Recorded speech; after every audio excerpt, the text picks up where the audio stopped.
So King Charles has come under some huge criticism recently after Windsor Castle hosted iftar for Ramadan, yet the royal family official accounts made not a single peep about the first day of Lent. And so a lot of people are questioning, is King Charles giving up on Christianity? Is the UK giving up on Christianity? Because the numbers suggest that might be the case. And so I'd like to talk a little bit about that in this video. But first of all, we're here on Black Belt Secrets, a little bit of sort of personal opinion, free-flowing thought and so on. So please do subscribe to the channel. This is slightly different and separate from my Black Belt Barrister channel, but important issues I like to discuss nonetheless. Now, first of all, iftar is the break-fast meal for Ramadan, which break-fast is obviously the origin of breakfast. So that is the break-fast meal for Ramadan. And in fact, there's a short clip of here. So I'll just show you this very briefly, and then we're going to talk about some details. This is a very short clip of what happened there. Allahu Akbar, Allah.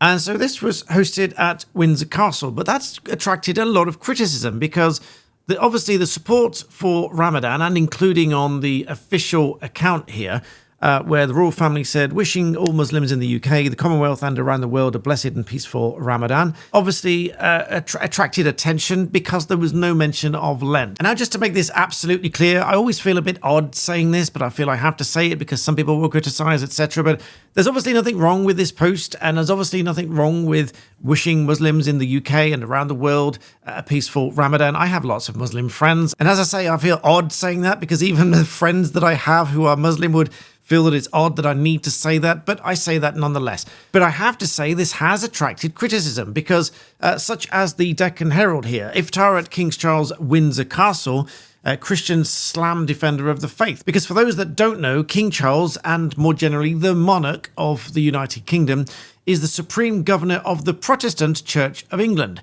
And so the first day of Lent would obviously be something you might expect some kind of celebration or at least a message on the official account, which when that is not done, obviously is going to attract criticism. There's another post here on the 1st of March wishing happy birthday to Vice Admiral Sir Tim Lawrence. Then another one about his meeting with President Zelensky of Ukraine. Then another one about the Prime Minister of Canada. Another one about the British Racing School. Another one about another ceremony. Then up to the 5th of March, which was the first day of Lent, there was this single post here, well done to all who received honours at the palace. Among recipients were sporting stars, etc. And then the only other one on the 5th of March was this fairly cryptic, some people described as short snippet video clip here, which says on air. We now know that to mean that is King Charles celebrating Commonwealth Day with various music, because obviously the king is a huge fan of music. And so the subsequent post further up here, you can see the video playing. I won't play it because the music will probably trigger copyright, but this is, again, King Charles putting out this to do with music because he's a lover of music, and that's where you can see the on-air symbol just in front of him there. That's where that sort of rather cryptic thing came from. So throughout this video, I'm going to examine whether or not this is really significant and what is really happening throughout the UK. Are we really experiencing a drastic change in demographic? But first of all, just on another topic, you may have heard about Apple removing its privacy and they are suing the government over it. Well, I do have something to talk to you about for that, which is extremely important, so stick around and don't go away. As an aside for a moment, you might have been alarmed by Apple's recent move to withdraw the advanced protection mode for your data on its iCloud. And so now more than ever, it is time to protect your personal data from identity theft. We've had clients at our firm that have been the victims of identity theft and their whole lives have been turned upside down. Now, I work with one or two partners on my channel, carefully chosen to help you, the viewer, because I truly believe they will help you. One of those is Incogni. So if you bear with me for a moment, Incogni is a service which will contact data brokers and marketers and insist and require that they remove your data from their servers. You see, whenever you sign up for something, a contract or whatever else, and you hand over your information, your name, your address, your date of birth, your email address, phone numbers, and all sorts of other bits of personal information, they gather those together and they put you together like a jigsaw puzzle, and you might see the terms at the bottom that say, we may share your data with third parties.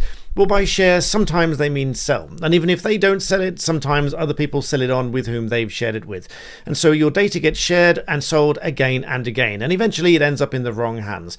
Incogni insists and requires under UK and US law that they remove your data from their servers. You get access to a dashboard using your email address, and they will update you very, very quickly how many companies have confirmed that they've got your information and they're removing your information from their databases.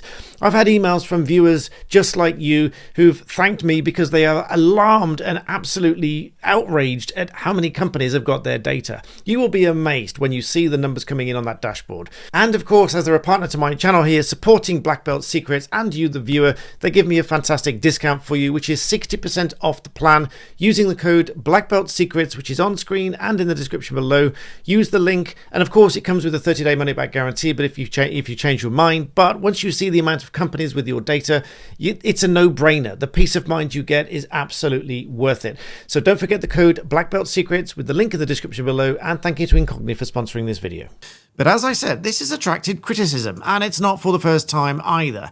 The criticism from an ex-royal chaplain, even on MSN News here, former chaplain of Queen Elizabeth II, has taken aim at King Charles and Prime Minister Sir Keir Starmer for failing to acknowledge Ash Wednesday, the beginning of Lent, accusing Britain of displaying two-tier religion. So we've had accusations of two-tier justice, two-tier policing, two-tier everything, it would seem, and now it would seem two-tier religion.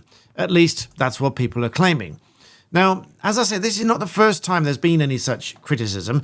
We can jump back to a Guardian article from 2023, which reaches back to some stats from when the Queen was first coronated, Queen Elizabeth II's coronation in 1953. The opinion polls in the 1950s and the 1960s were quoted to be between 86 and 91% gave a Christian denomination. So 86 to 91% of the UK were Christian in the 50s and the 60s. However, this is dropped for the first time ever in 2021 to under 50%. So for the first time, the Census of England and Wales, less than half of the population, 46%, would describe themselves as Christian. And this Guardian article here, not the sort of take that you might expect generally, but probably the take you might expect from The Guardian, says, defender of all faiths, coronation puts the focus on King Charles' beliefs. But the reason it might be a little bit peculiar is the subheader here. It says the crowning ceremony will be a deeply Christian affair. Will it be at odds with the King's desire to reflect the UK's religious diversity? Now, that's a bit of an odd comment to make, because if it's a Christian affair, then surely it should just be a Christian affair and there should be no criticism of it. Equally, if there is a Muslim celebration, there should not really be any criticism of it being a Muslim celebration. But the reason it's drawn criticism is because people are saying that they are focusing on Ramadan, but absolutely no mention of Lent. However, then we really need to analyze whether this is actually particularly significant or not. And is this really taking a toll and having an effect on the UK? And also, how does that tie in with the small boat arrivals and all other such things like that? So let's take a look, shall we, and analyze genuinely whether or not this lack of mention of Lent really has any bearing and significance. So for that, we need to dive a little bit into what has historically happened. Now, it may surprise you, or you may be aware, or you may just have never thought about it, but King Charles has not ever typically made any public statement specifically acknowledging the start of Lent. So if you look into this a little bit, whilst the role of the British monarch, and obviously in this case King Charles, the role of the Supreme Governor of the Church of England does involve with Christian traditions, etc., it has rarely historically made any public remarks about the onset of Lent. Now, instead, he's usually reserved his involvement for actual events on the Christian calendar, such as Maundy Thursday, the day before Good Friday, and traditionally participating in ceremonies such as distributing the Maundy money. For example, in 2023 and 2024, as king, he continued this practice, attended the Maundy service at Worcester Cathedral and York Minster, but there's no record of him actually sending any kind of specific Lent start message in those years either. As Prince of Wales, he did occasionally speak about faith and spirituality in very broad terms, but often just emphasizing interfaith harmony, and much as the Queen did, about everybody living and working in harmony together. But again, Lent-specific statements were not really a thing. Now, as for the beloved late Queen Elizabeth II, during her 70-year reign, similarly, she didn't really make any habit of issuing public statements to mark the beginning of Lent either. Her approach was always, and what many people loved her for, was understated and much more ceremonial, rather than making big declarations and big speeches and so on. Again, she participated in specific events, and again with Maundy Thursday, she attended nearly every year of her reign there as well. But overall, there are two things to think about here. The question really is this really significant that he didn't acknowledge Lent? Now, there are several things that can explain this, one of which might be that it's just in line with what has happened historically. Neither he nor the late Queen traditionally made any big statements about the start of Lent, but it's understandable that the overlap with Ramadan at the beginning of this year has piled on quite a bit of scrutiny. But this does raise a genuine second question. Is this the monarch reacting to a change of the demographic in the UK, particularly regarding self-declared faith in the UK, with Christianity dipping below 50% for the first time in recent years? But this also does raise a genuine question. Is it just simply the monarch, be that King Charles or the late Queen during her reign, being inclusive and harmonizing between everybody in the UK, regardless of their religion and background and so on? And is that the way we are moving forward? And I do sort of have the question in the back of my mind whether that informs and influences the way in which we are actually dealing with migrant arrivals in the UK. Because whilst there is, on the face of it, this public statement here from government saying that they are investing money to tackle these gangs, etc., further down the line, heavily boosting in the prosecution of these gangs and all of this sort of stuff. Now, there is a very fascinating video on the official account for X where they do go through a lot of detail on what they do tackling these smuggling gangs and seizing the boats and all that kind of thing, which is really quite interesting. I did learn something there. But the net result is that we have these statistics here. Hundreds and hundreds of migrants arriving in dozens of boats, consecutive days. And one would think that if they really did want to stop these boats, they could physically stop them. They could take them back to France, and they could actually take steps to make this happen.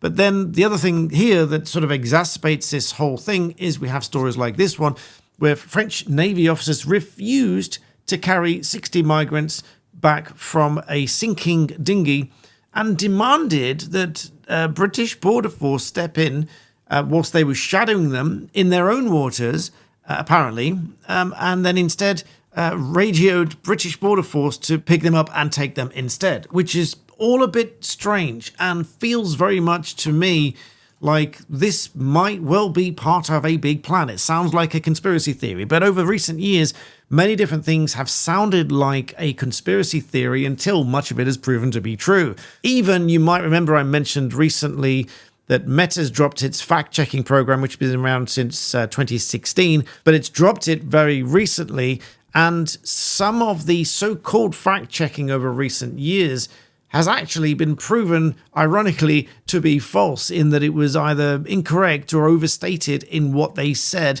in the fact-checking, particularly to do with COVID and everything else, because many of those, what initially seemed like a bit of a conspiracy theory and something a bit strange and just like an off-the-wall idea, many of those actually turned out to be true. So this might not be so far from the truth itself, because the statistics absolutely support the idea, at least, that there may be some alternative plan at play here. Because if dozens of boats carrying, well, thousands in the last week alone are coming across the channel, one does question, is this all part of a big plan? And with the definitively changing demographic in terms of faith, religion and beliefs in the UK, one does question whether this is really part of a plan. Let me know what you think in the comments. As I said, no hate intended. This is a pure discussion here. I'm very interested in what's happening and what's changing and what people think of that.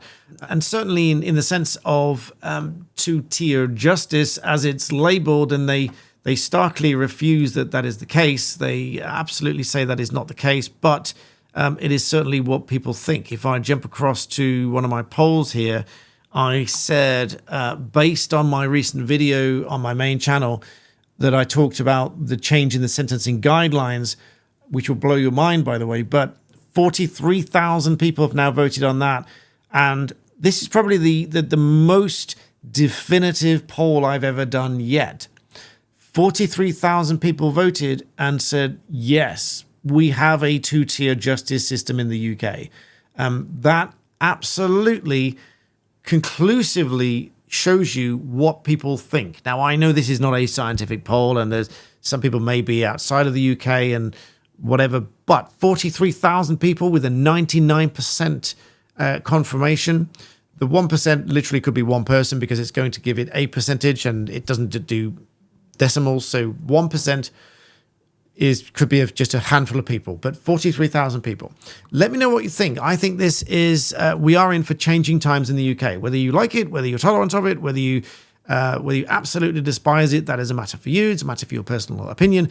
But there is no doubt about it, there is a seismic shift in demographic in the UK. And I do wonder whether this is all part of a plan just to accept that things are changing in the UK.